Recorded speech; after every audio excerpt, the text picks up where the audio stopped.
वफाकी वजीर दाखिला शेख रशीद का कहना है कि मैंने तो 3 महीने पहले ही कहा था कि इस्तीफे दे दो, नए इलेक्शन करा दो और असेंबलियां तोड़ दो। इस्लामाबाद में मीडिया से बातचीत करते हुए वजीर दाखिला शेख रशीद का कहना था कि गुज़िश्ता रोज के सारे फैसले से कौम में मायूसी की लहर दौड़ी। गंदी नाली की ईंटों को इक़्तिदार की महल में लगाया जा रहा है। बैरूनी ताकतें हमारी आज़ादी और खुददारी पर मुसल्लत होना चाहती हैं और बड़ी ताकतें इस तरह अदम एतमाद करती हैं और बंदों को खरीदती हैं।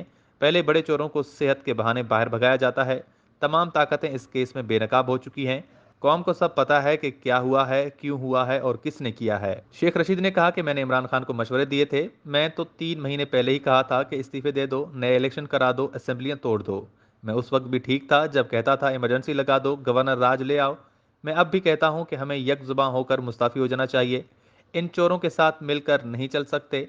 हमें बाहर निकलना चाहिए और कौम को बताना चाहिए कि अपोजिशन वालों के असल चेहरे क्या हैं और ये वो गैर साम्राज्य सुंडियां हैं जो इस मुल्क की आज़ाद खारजा पॉलिसी को खा जाएंगी। उनके खिलाफ यही एक ही हल है, आखिरी ऑप्शन है कि हम इस्तीफा दे दें।